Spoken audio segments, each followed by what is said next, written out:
And thank you so much for your patience. We were having some technical difficulties, but we will jump right in and over to Christina.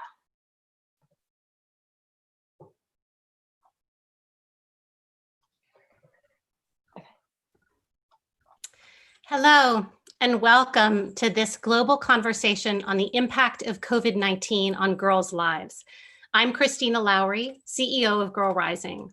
Girl Rising is working in 11 countries with program partners and running on-the-ground programs. And today, we have 3 of our in-country program leaders joining us.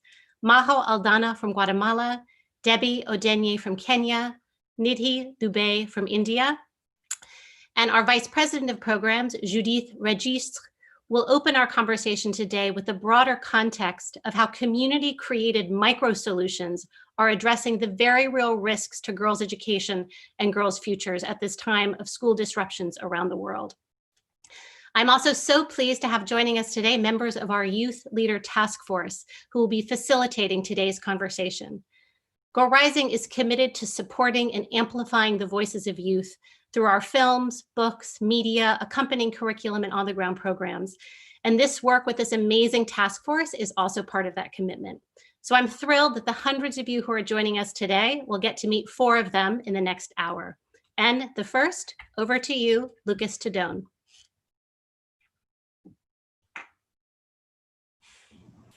Thank you, Christina.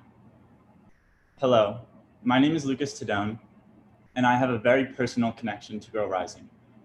My sister Sydney was a passionate advocate for girls' education and empowerment until her passing.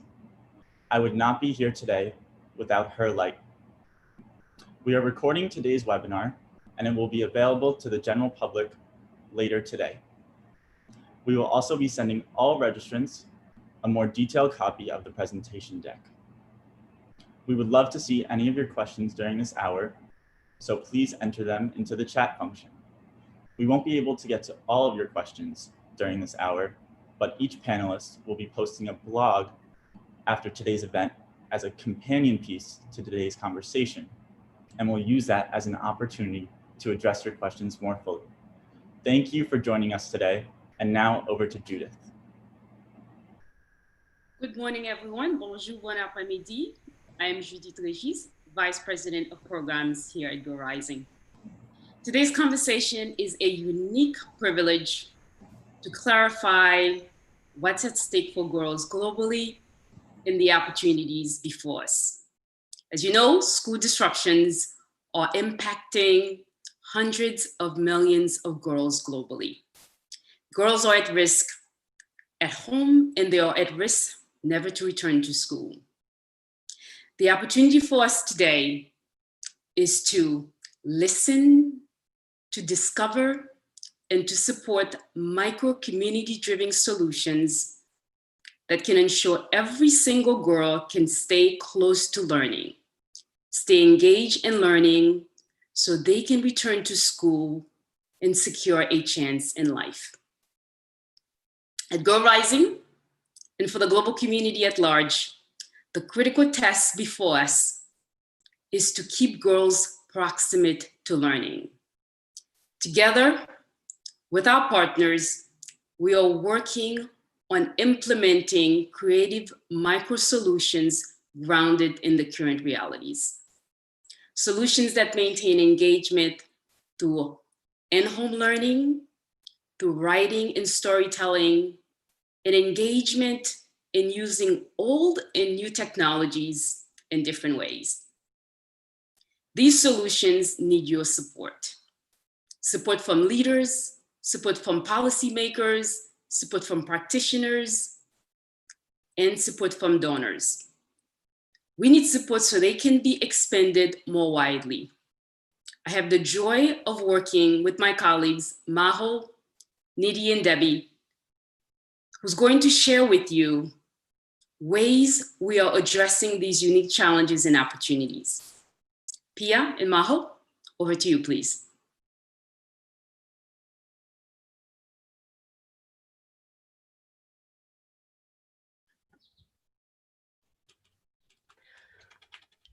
Oh, Pia, sorry, I think you're muted. I apologize for that. Thank you, Judith. What you said was beautiful and powerful.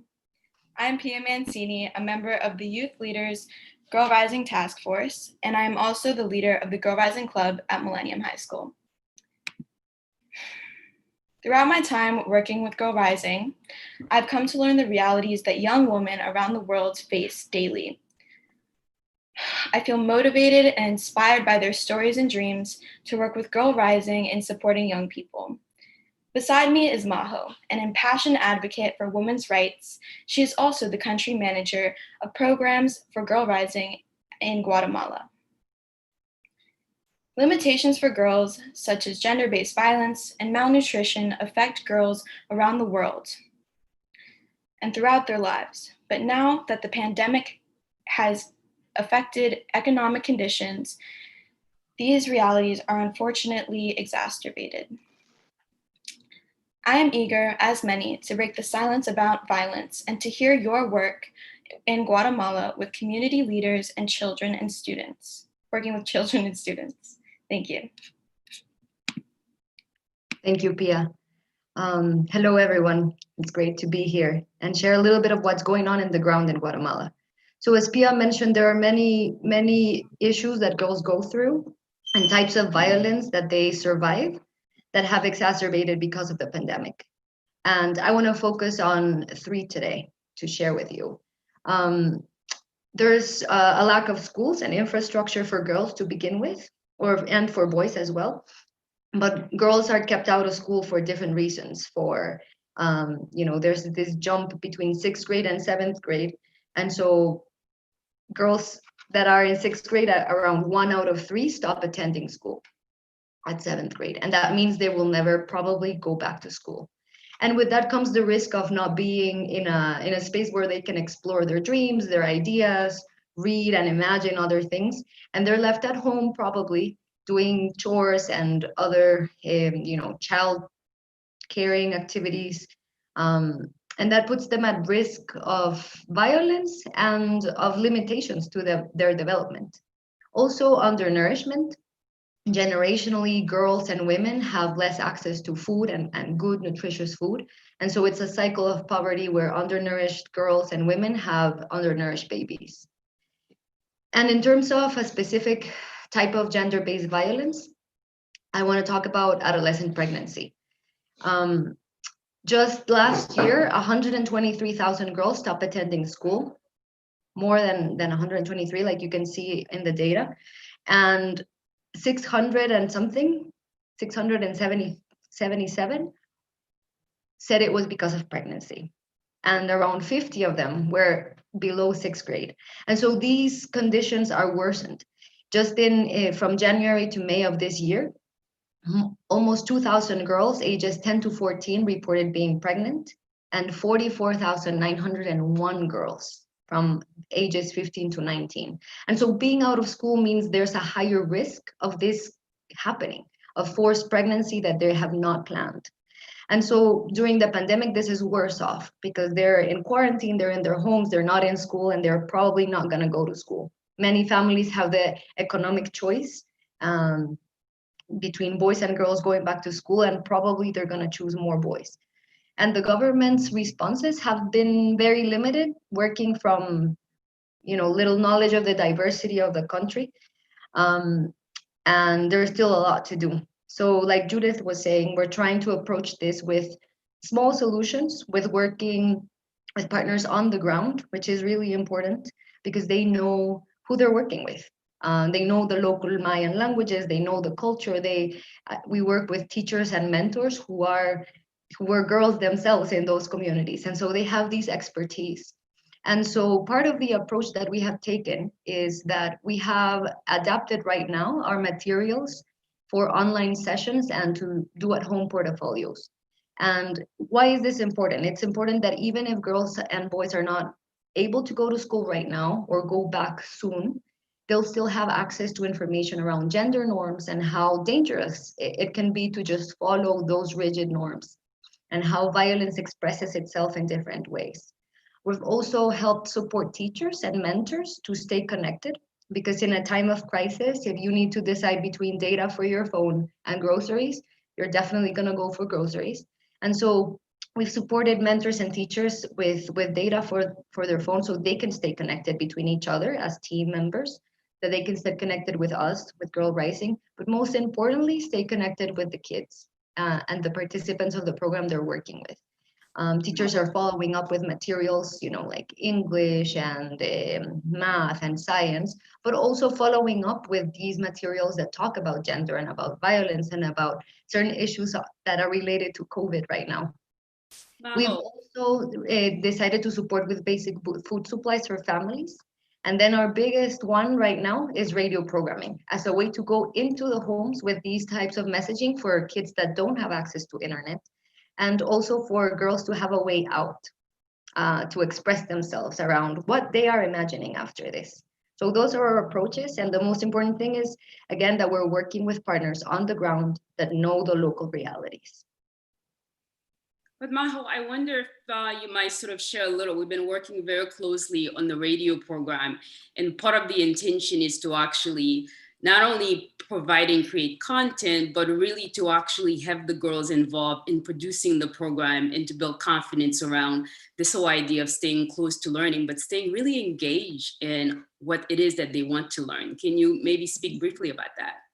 Yeah, the idea around the radio program, like I said, it's like a way into the homes, because right now we can't have sessions in the communities or the schools and still have messaging around our Girl Rising materials. But also, and what you said is, girls have the chance, and boys too, to send their messages of what are they going through, what stories are coming out of this time in confinement.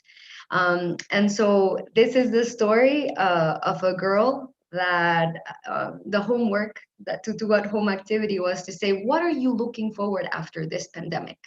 Like, what is it, something that you're imagining? Because yes, we are going through this and all of us are living it differently, but there's also a lot to look forward to.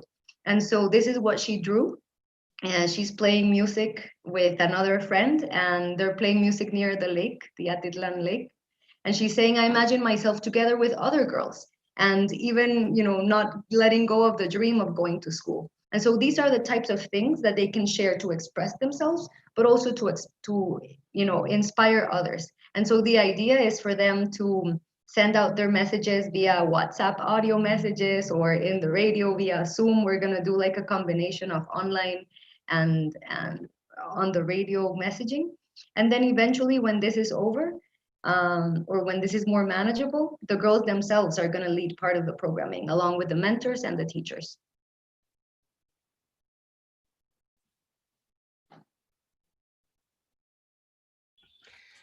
Sophie, you're muted. We can't hear you. I'm so sorry about that. Thank you, Maho. This is Sophie Luard, a member of the Young Leaders Task Force. Maho, I was really struck by what you had to say about violence and the ways that you are using radio programming to reach community members and family members. Next, we're going to talk to Debbie. Debbie, I just listened to you speak on the Girl Rising Voices program, where you shared that Kenya is on track to reach their Sustainable Development Goals, and also that they're on track to reach several other goals, such as ending the practice of female genital mutilation, but that some girls remain at risk because FGM is a way for families to reduce the risk of underage unintended pregnancies. Can you share a little bit more about the realities of FGM and what that means for girls seeking an education? Thank you so much, Sophie. Yeah, FGM is really a setback for girls in Kenya, especially in communities that practice that. And like you mentioned, there was so much that had been attained education-wise with regard to the SDG, and that was the part that was actually outlined for girls. And now with schools shut indefinitely, maybe until 2021, it's exposing these girls into to more challenges. And FGM happens to girls who are aged between 9 and 17 years. And with the current lockdown and restriction of movement, it's making it very difficult for spread of awareness about this device. And it's even difficult to rescue girls who would be in danger of the cut. And so it's really going to set back the Kenyan goal of having to end FGM. that has been put into jeopardy with the COVID-19. And it's estimated that about 4 million girls and women in Kenya have undergone the cut, and 21% of these are at the age of between 15 and 49. And besides FGM, marriage in Kenya is also driven by poverty, where parents arrange a marriage for young girls aged maybe 14, 15, that is the secondary school going age, and also dropouts. So girls who drop out of school are most likely to end up married. And parents, like I said before, transact girls into marriage in exchange for dowry because of poverty. And so this transaction ends girls into early marriages. And I would also like to speak about dignity as a human right. Yes, so with the girls at home, because schools are shut, I allude this bit of dignity being a human right to the girls being at home and their menstruation. And so they have been denied or deprived of decent period. Many of the girls are supported with menstrual hygiene supplies in schools. And now that they're at home, they cannot access those. And therefore, they find themselves trapped, especially girls who live in urban informal settlements and the low-resourced areas of the rural Kenya, where there are economic inequalities. And so these girls find themselves trapped into relationships with men to be able to raise just $1 or $2 so that they can be able to buy sanitary towels, which are not cheap in Kenya, they're not affordable. And so these relationships in most cases end up into early marriage, unintended marriages, and teen pregnancies. I heard online that there are 4,000 unintended pregnancies. Is that right? So the media, the country is awash with news and disturbing stories from the media about pregnancies, and that, yes, it was reported. That was just from one of the 47 countries we have in Kenya. And purportedly carried a survey that was carried out between January and May. And so the release came out and about 4,000 girls were reported as expectant. And that is just one county. There are outcries from almost all counties in Kenya. This got to the nerves of the president, and he cracked his whip and gave a directive to all the chiefs within the country to follow up on this issue of pregnancies. He was not happy about it at all. And so gave a directive all chiefs to follow up and register all expectant girls and ensure that they get prenatal and postnatal care, and that communities to ensure these girls go back to school, which is quite good, ensuring they go back to school, and urge the communities that they should take responsibility right from the nuclear family to help curb this menace of teenage pregnancies. And so communities are trying their best. Girl Rising, together with their partners, are also determined to help alleviate some of the challenges girls are facing on the ground. And so with the 5 partners, Girl Rising has been able to do quite much. And 2 of the partners, Big Picture Learning Kenya and Sunflower Global, were part of a team of educators in Nairobi, a network of educators in Nairobi, who developed a home learning guide, which was distributed to girls and homes around Nairobi, because they are not able to attend to the lessons that are being provided by the government on radio and TV. So the online lessons were put in place by the government in order to keep the children engaged while at home, but it has not addressed the arising issues that came with that. And so the home learning guide was kind of a way to intervene one of the issues of reach for many of the girls. There was also a partner supplying homes with food for livelihoods and masks for protection for our girls so that they are kept safe We have partners working in communities that practice female genital mutilation. And so they have created partnerships with networks within communities to be able to work with community leaders to track girls and just keep tabs on them to ensure that they are safe and will be able to go back to school and they're not going to get married. Like you mentioned, the SDGs, the government is still determined to achieve SDG 5, even with COVID-19, with regard to quality education, and also with regard to SDG 5.3. The government is also determined to end FGM by 2022, ahead of the global timing of 2030. It enacted an act prohibiting female genital mutilation in 2011, and it revised. It was revised in 2019, and so there's the determination by the government to end female genital mutilation. And the Girl Rising is also training facilitators on the ground for the partners to use the Girl Rising tools in training and implementation of the Girl Rising curriculum when students will be allowed to congregate again. Thank you so much for your very insightful speech, Debbie. This is Selin Öznaldım, a member of Young Leaders Task Force from Istanbul, Turkey, where I am a part of Girl Up and Girls Who Code. And we have focused on girls' leadership skills and STEM education by doing workshops, campaigns, and even global summits. On both organizations, our mission is to empower women by educating each other. Just like what we're doing today with Girl Rising. We're now going to turn to Nidhi Dubey, who's from Delhi, India. Nidhi, educators and schools have had to make huge adjustments to how they connect with students during the pandemic. And typically that means education over the internet. But what does this mean for young people who do not have a computer, or families that only have one, or even households that do not have connectivity? And specifically, what does this mean for girls? Also, another question that comes to mind is that how should government address those questions of access? Thank you, Selin, and hello from India. First of all, delighted to be part of this conversation.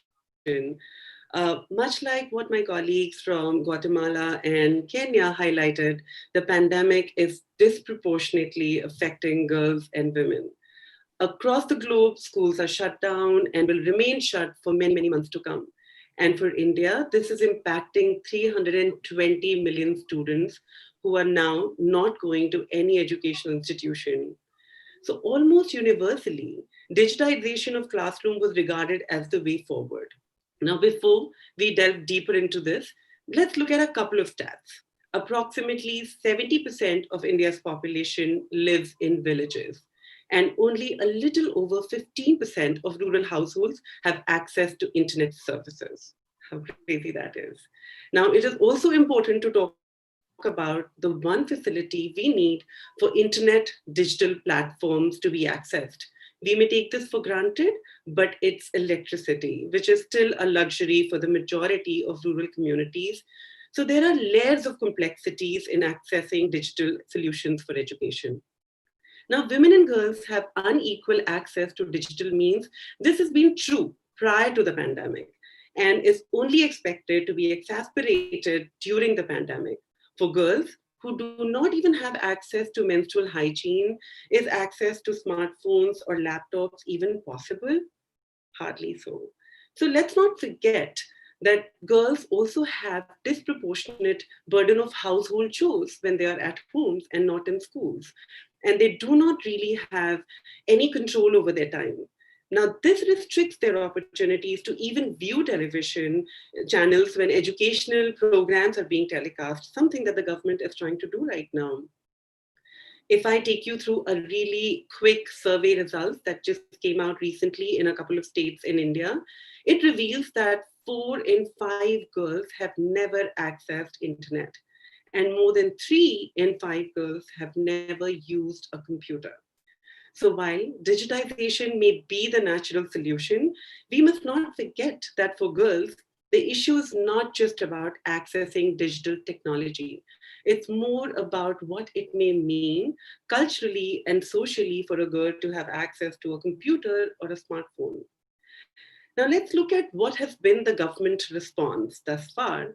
I mean, I will say that the government was quick to spring into action, and in April they released e-portals that students across primary, secondary, senior secondary, graduate could avail. And in parallel, there are corporates coming forward. The tech giants like Google have launched a partnership with Central Board of Secondary Education to train over 1 million teachers to deliver blended education.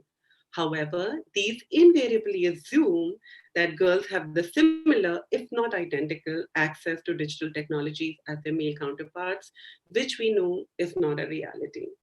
So what has been our response? What is Girl Rising in India doing?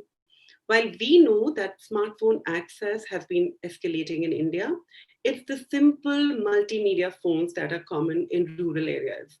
Developing a low-cost technology that can be delivered over multimedia phones is Girl Rising's current priority.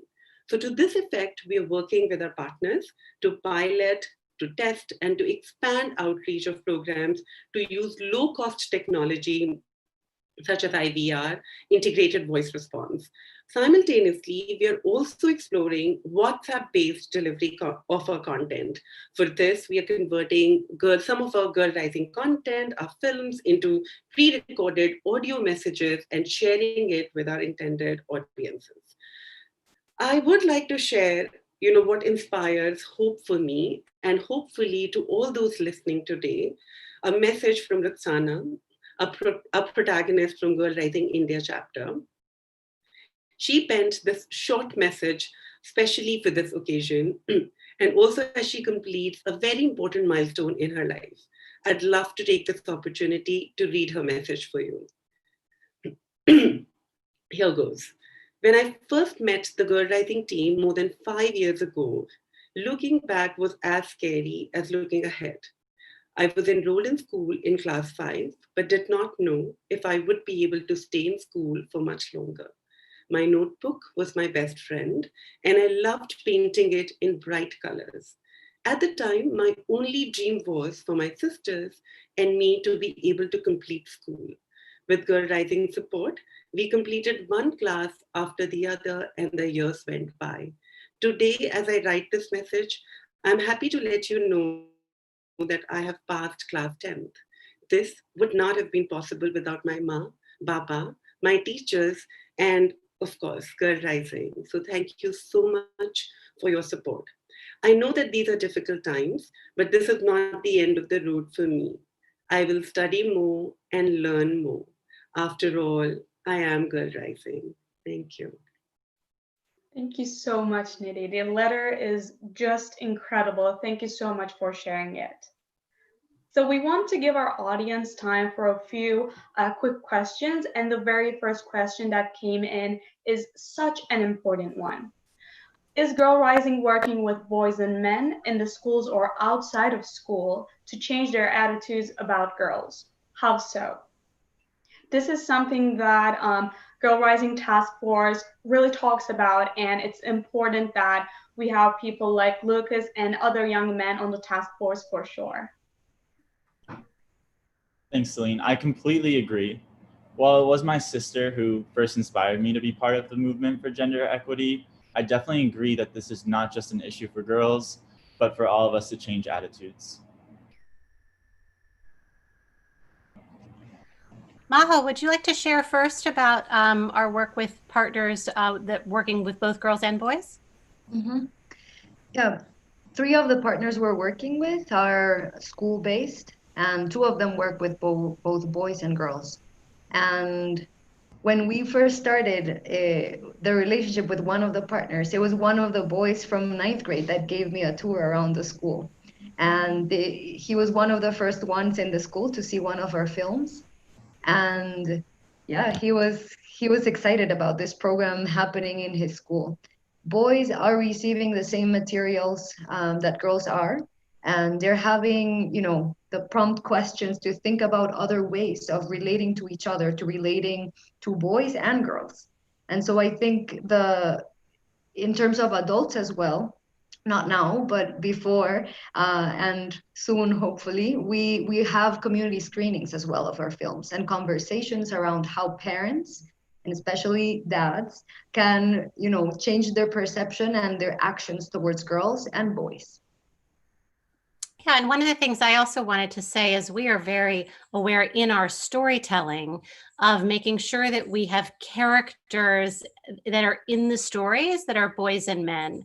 And I think we're interested in doing more of that as well, including more stories of boys and men, because it's critical. Just like girls need role models about what they can be and what they can do, boys do too. And we're really committed at Girl Rising to not have this is not a girls issue. This is a girls and boys issue. This is a human issue for both men and women, girls and boys, to craft new ways of being and for there to be new gender norms for both girls and boys. So thanks, Maho. Thanks for the question, Celine. Let's see, and the next question from our audience, I think, Pia? So I've been looking at it right now, and it pertains a little bit to STEM and many other fields, which are important because those are predominantly male fields, or predominantly, yeah, male. And I think Nidhi would have a really great response to this question because you were speaking a little bit about the digital divide. So here it is. What is Girl Rising doing to impact the way the world values girls, not just what they can, so that they can finish school, but so that they can have fulfilling careers? How are you opening up their view of what is possible beyond secondary school? Thank you, Pia. I think that's a great question. I mean, I really believe that Girl Rising's mandate is not just to have girls finish their primary or secondary school. It's much bigger. It's really to listen to them, their dreams and aspirations, and allow them the opportunity to decide their own future. So how do we do this? We do this through our gender sensitization curriculum, which actually exposes them to a world of opportunities and possibilities.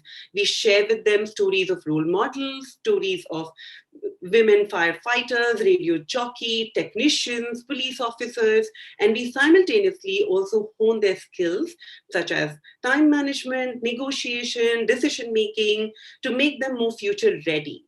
Simultaneously, we also work with corporates and employers to sensitize them to really sort of bring home the message that girls and women need, more opportunities. And we also work with parents and elders who are the decision makers and mostly the gatekeepers in the situation so that they are more open to possibilities like these for girls. So, yeah. Maho?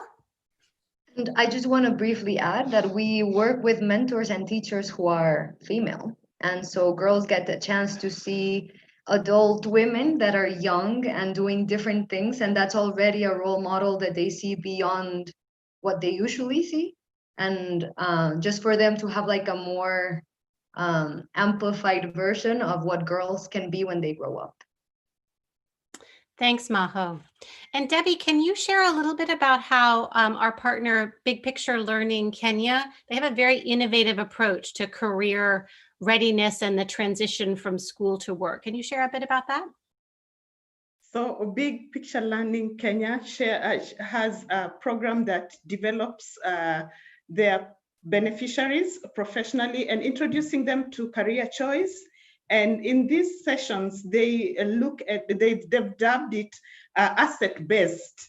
And so they develop competencies of beneficiaries. They also build their self-efficacy and exposing them to real life situations and real life problems within their communities. And so they take them out into fields to actually solve problems within their communities. And because storytelling is at the heart of Girl Rising, why not And so I'll give two. And Berlin is a girl who initially was not attending these sessions, and she joined the programs on big picture learning. And she is interested in being a lawyer. And so big picture learning ensured she got an attachment, because part of their mandate is to get attachments for their beneficiaries, and also attach them to mentors, just like my colleagues Niti and Mahu have alluded. And so she got an attachment at the human resource, the Kenya Human Rights Commission. And she got a mentor who has been with her through her journey of her practical bit of life. And she got a problem within her community. So she lives in Kawangware slum, and where she has had tenants and the landlord always at war because of problems that they've had, tough relationships. And so one day, having read what is required lawfully of a tenant and a landlord, she sat all of them together, and within what she was explaining to them what is required of a tenant by law, what is required of a landlord by law, and then there was a question and answer session. Berlin reported that those problems they had, the tough relationships, have been solved and they are living amicably. Another one called Stanley is passionate about photography. So he was linked to a professional photographer, and he has been taking photos within his community. And he took photos of his community that was not having a clean environment. And he collected his colleagues and put them together and requested them to clean the environment. And so after the environment was cleaned, he also took the photos, and he had taken photos of before and took photos of after.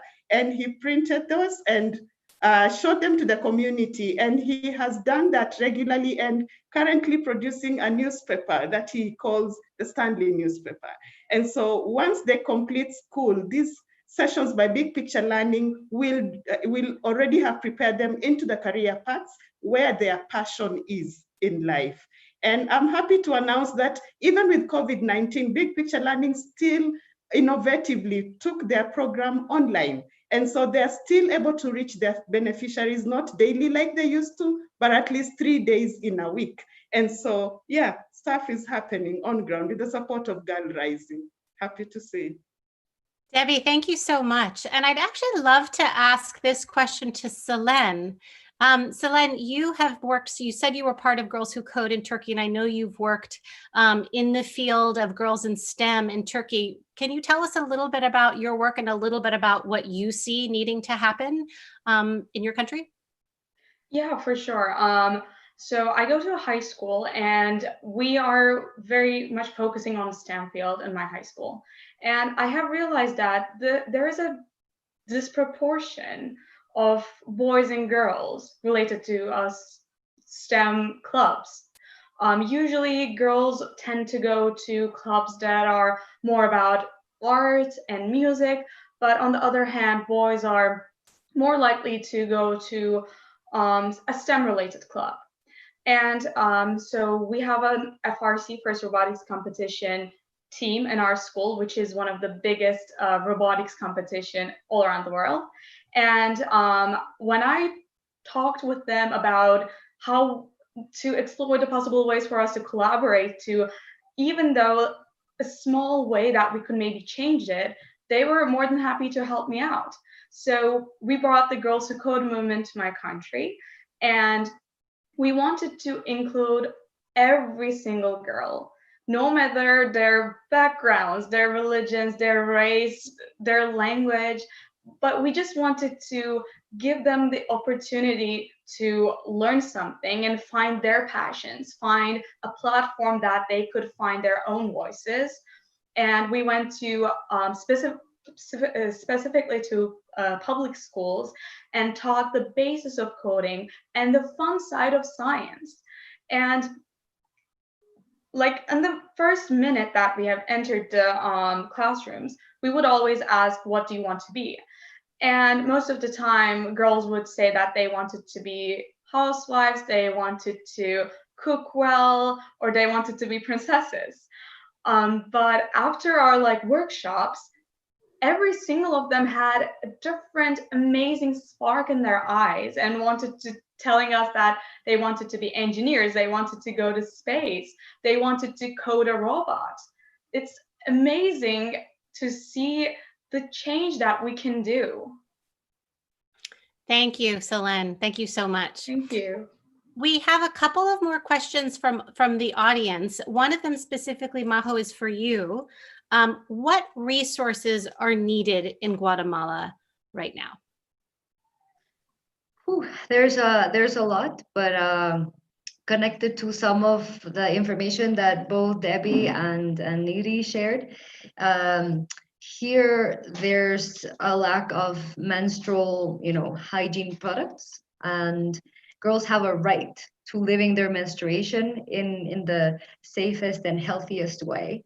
And there's small businesses here led by young women that produce fabric pads, so reusable fabric pads that are washable. So that's an option, reusable pads that girls can use so that they don't have to spend money each month and that they can go back to school every month, even when they're menstruating.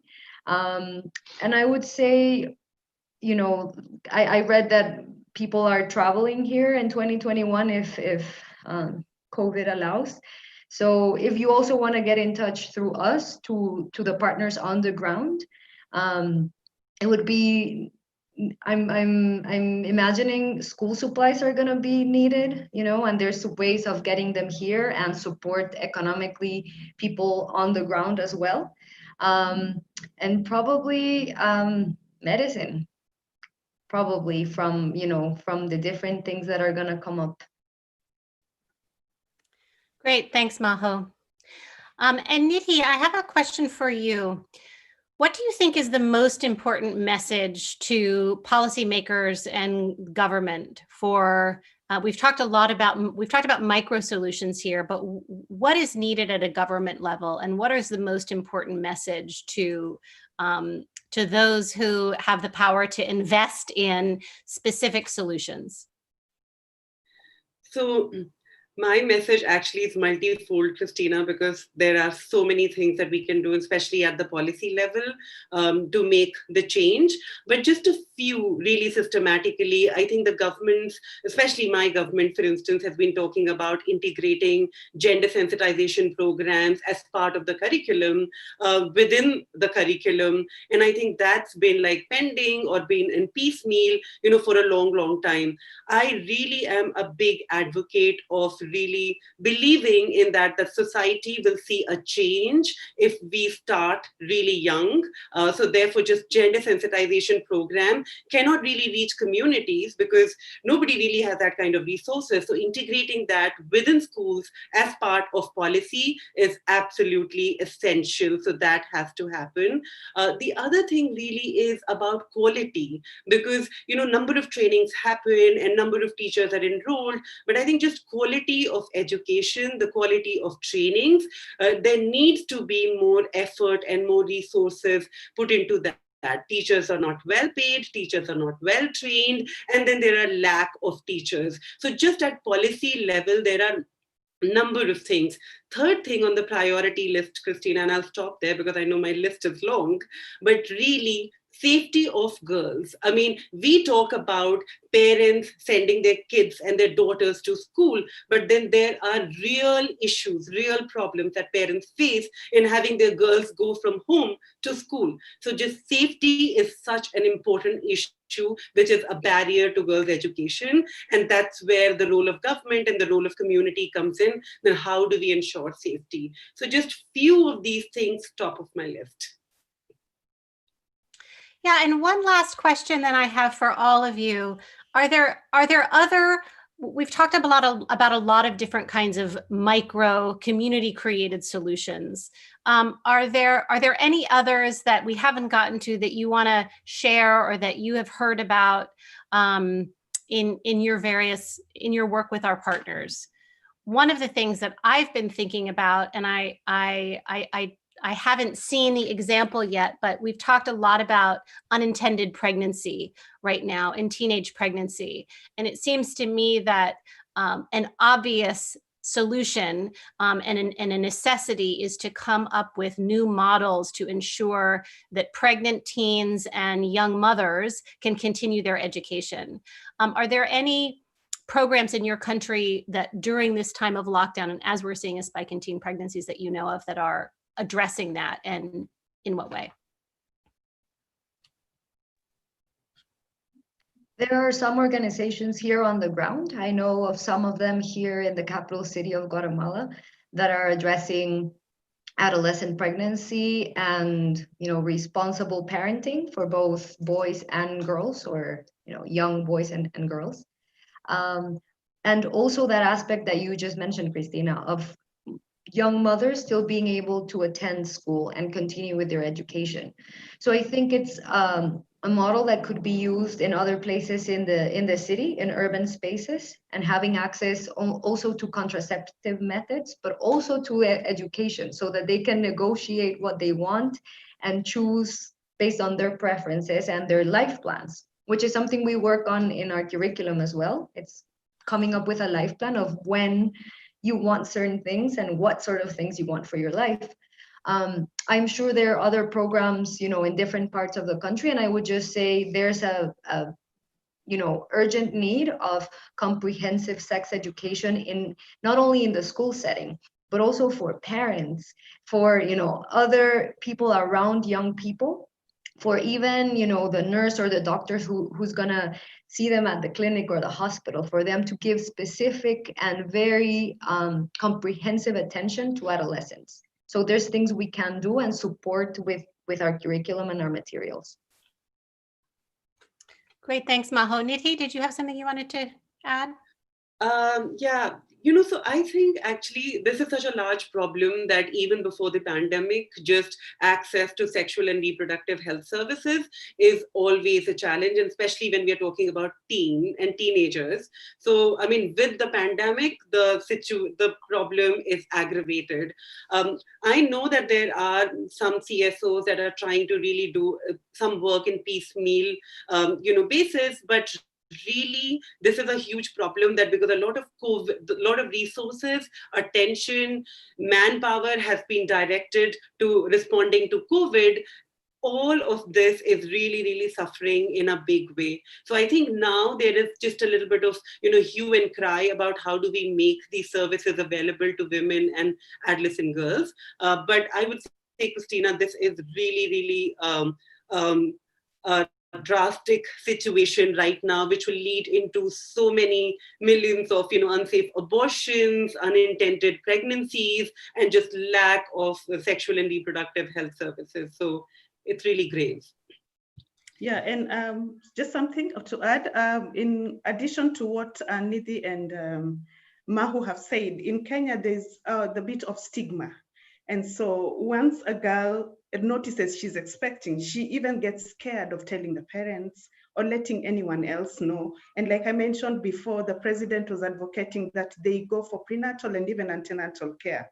And even some of them are advised to go back to school. They really do not want to go back to the same school.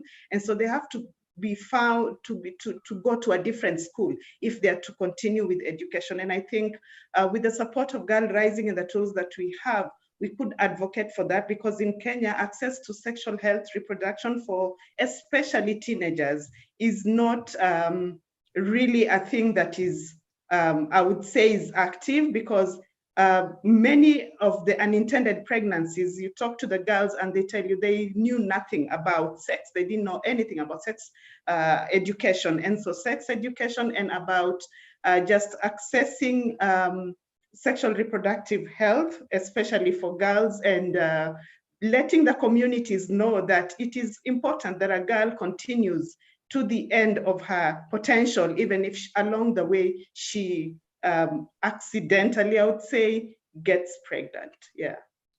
Great, thank you, Debbie, and thank you, everyone. I'm afraid I have to wrap up our conversation now. We're just about at the top of the hour. I want to say thank you so much to all of you who joined. Thank you for all of your great questions and your chats. We'll definitely be addressing those in our upcoming communications. Thank you to my amazing colleagues. It is truly an honor to get to work with a group of passionate and talented individuals like these. We at Girl Rising are committed to tirelessly fighting for girls' education and girls' futures. And you can join our mission in many ways. Over the coming weeks, we're going to be sharing additional insights of ours and our program partners and the communities they serve, the newsletters and blogs and social media. So please follow us, go to our website and sign up to receive our newsletter so you can receive our digital publications.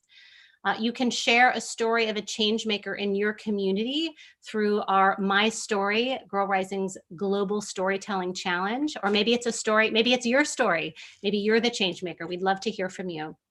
Details are on our homepage at girlrising.org.